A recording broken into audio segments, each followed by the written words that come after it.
Buenas tardes chicos, entonces nos encontramos de nuevo trabajando desde casa, por supuesto. Este video para ya poder entrar en la explicación matemática de lo que es la cinemática. Entonces, inicialmente vamos a ver como primer movimiento lo que quiere decir el MRU, o como sus siglas lo indican, movimiento rectilíneo uniforme. Bien, bueno, este movimiento caracteriza la mayoría de cuerpos que se encuentran en la naturaleza. La mayoría de esos cuerpos que son susceptibles de cambiar su posición pueden experimentar lo que denominamos el MRU. ¿Esto qué quiere decir? Según Galileo, todos los cuerpos tienen la capacidad de cambiar su posición de acuerdo a ciertas características que tenga el sistema. Entonces, para que este MRU se pueda cumplir, debemos tener varias cosas en consideración. Entonces, lo primero, debemos reconocer, ¿cierto?, lo que es la velocidad y la rapidez. Entonces, encontramos que por el momento la velocidad, siendo un vector, ¿cierto?, la velocidad es equivalente al cambio de posición con respecto al cambio de tiempo, ¿cierto? Esto es muy importante para el MRU, ya que gracias al MRU podemos determinar la velocidad en el componente X. Entonces recordemos que esta X la colocamos es porque el movimiento se lleva a cabo siempre en el eje X, en el eje horizontal del plano cartesiano. También debemos considerar que si hablamos de un movimiento rectilíneo uniforme, esa palabra uniforme se refiere a que este cambio de posición con respecto a este cambio de tiempo siempre va a ser una constante. ¿Cómo es posible que esto sea así? Bueno, para ello quise traerles un ejemplo muy sencillo. Vamos a considerar una recta en el eje X, ¿cierto? En el eje X, en el eje horizontal del plano cartesiano. Vamos a imaginar que esta trayectoria lineal la vamos a dividir en dos partes. Listo, ya la dividí en dos partes. También, ¿qué debemos tener claro? Vamos a ubicar, ¿cierto? Vamos a ubicar dos relojes. Uno aquí, ¿cierto? ¿Cierto? Uno aquí en esta posición que me va a permitir conocer el tiempo que le toma al objeto en ir de este punto a este punto. Y por su parte voy a ubicar mi segundo reloj aquí, ¿cierto?, para también determinar cuánto tiempo le toma al objeto en ir de este punto a este punto.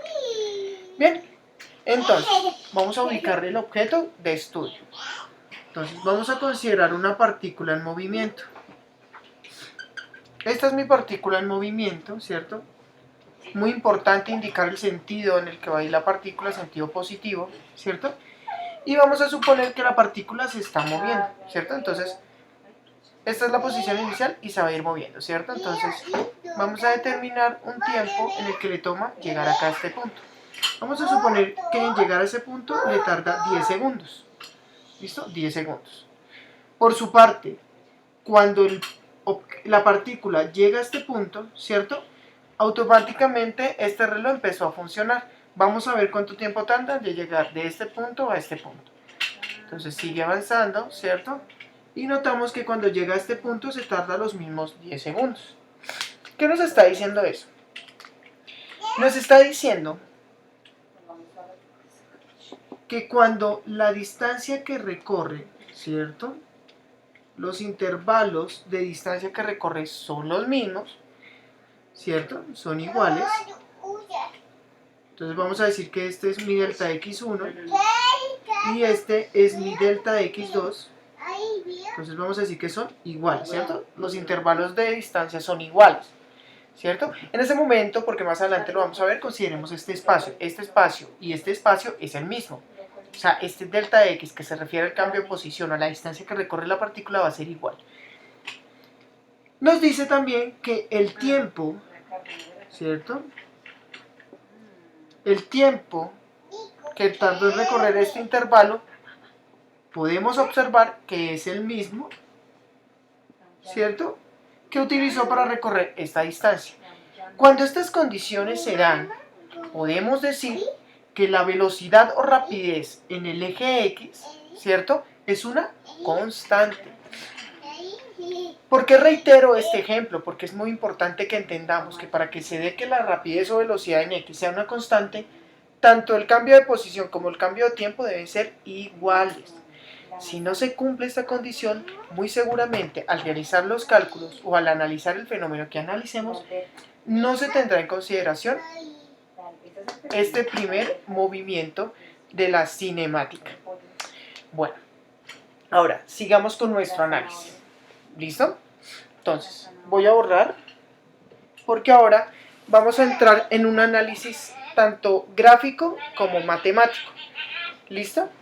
Entonces, voy a borrar acá en este momento. Entonces recordemos, mismos intervalos de distancia, ¿cierto? Intervalos de distancia en los mismos periodos de tiempo.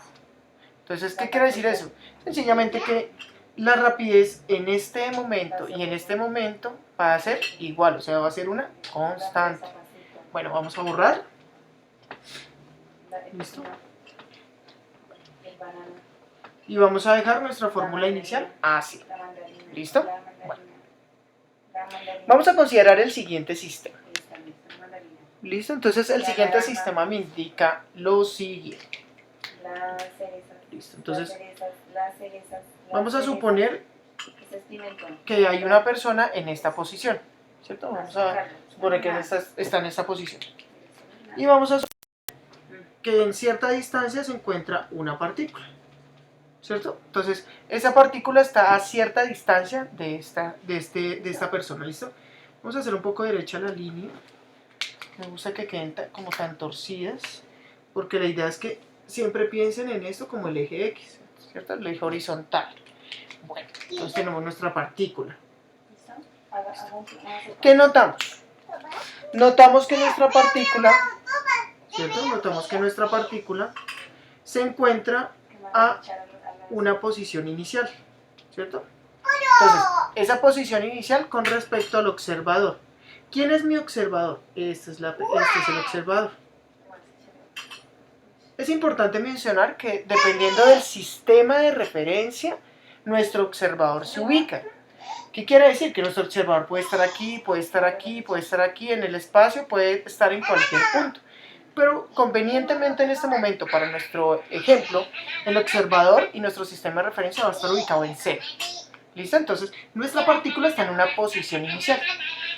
Claramente, al observador le va a tomar cierto tiempo en llegar a esa posición inicial. Entonces vamos a tener un tiempo inicial. Listo, perfecto. Ahora, vamos a suponer que nuestro observador, ¿cierto?, avanza a una rapidez en X o una velocidad en X, ¿cierto? Avanza hacia nuestra partícula. Ahora, es muy importante en este análisis que nos hagamos la siguiente pregunta. Vamos a suponer que si nuestro observador conserva su rapidez o velocidad en X, ¿cierto?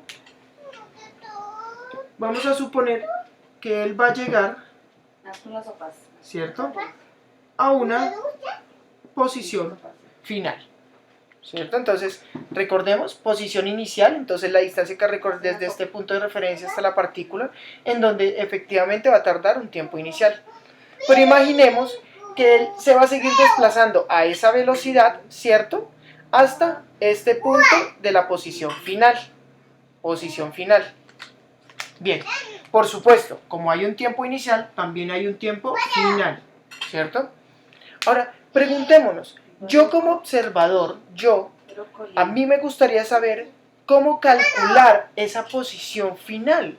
¿Cómo podría matemáticamente saber en cualquier instante de tiempo cuál puede ser la posición de mi partícula, la posición final de mi partícula? Bien, Para eso entonces vamos a recurrir al análisis matemático de nuestra ecuación inicial. ¿Listo? Se van a dar cuenta que es muy sencillo, pero es importante que le encontremos el sentido a toda esta información. ¿Listo? Entonces, bueno chicos, nos vemos en el siguiente vídeo ya con el análisis matemático de esta representación. ¿Listo?